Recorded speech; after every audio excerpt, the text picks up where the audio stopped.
Welcome to FTM, and today driving this Sportback Audi S7.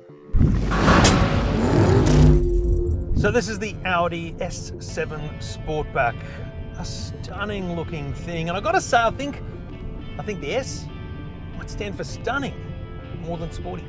It's got a bark, but it doesn't have a bite.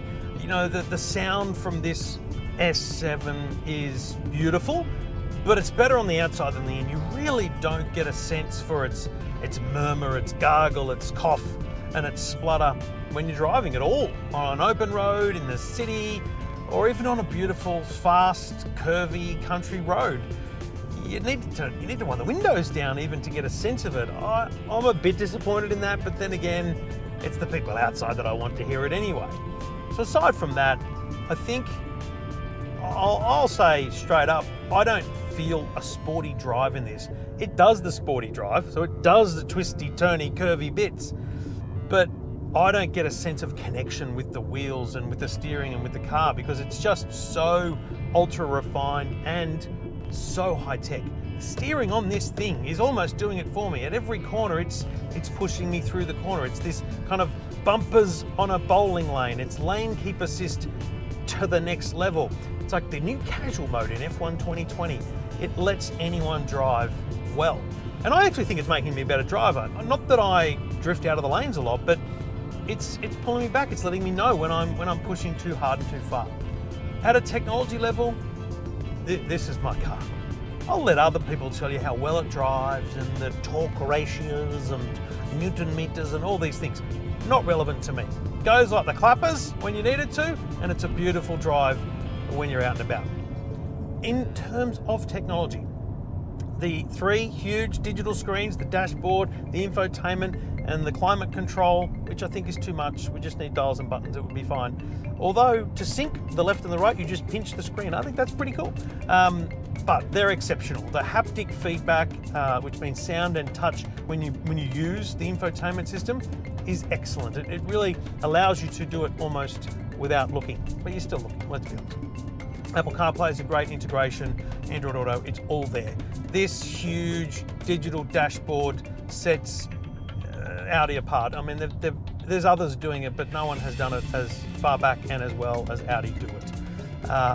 The technology here that's keeping me safe feels like it's a warm hug around me. It's absolutely all about keeping the driving experience on rails, but also keeping it from going off the road.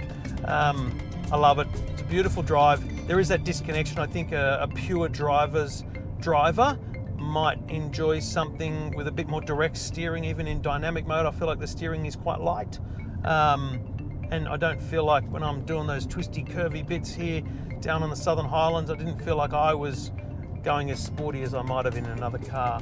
But it was a glorious drive, and it's a very expensive car at $159,000, $163,000 with all these extras, including this beautiful carbon fiber inlay. Now, let me tell you why this is better than any other carbon fiber you've seen in a car, because you can feel it. It hasn't been glossed over with some beautiful, clear enamel. This is the actual carbon inlay. You can feel the threads. It's beautiful. It's real. It's $1,700 extra, and I'd take it every day of the week. Especially if I was spending a $160,000 car. A beautiful motor vehicle.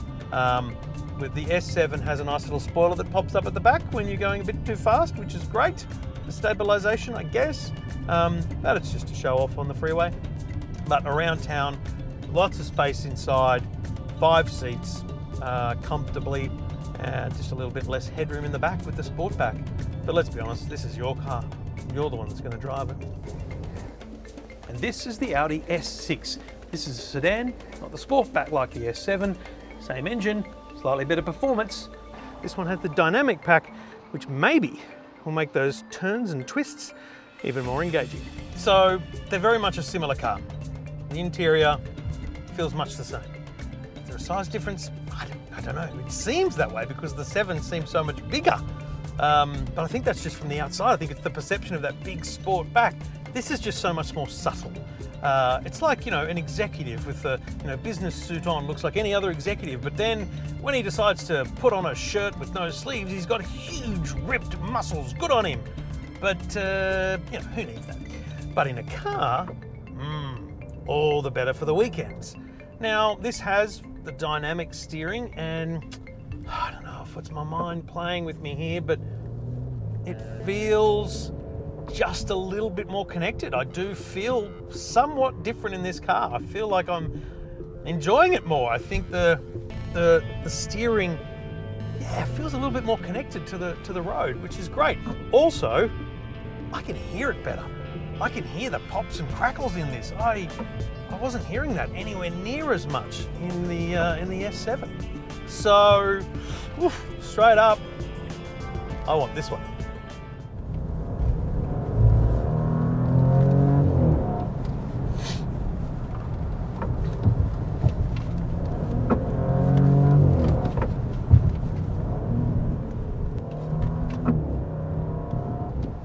It's this little blurb between gears, which you can't hear, but I can, and I'm loving it for that. I don't know why this is so much more enjoyable. I'm loving it. Look, the bottom line is, both these cars are for executives earning 300,000 plus, who love their gadgets, because this is tech heaven. And Audi is genuinely tech heaven, not just because of the screens, but because of all the tech engineering. You know, the SQ7, the SQ8 have this amazing air suspension stabilization they go through.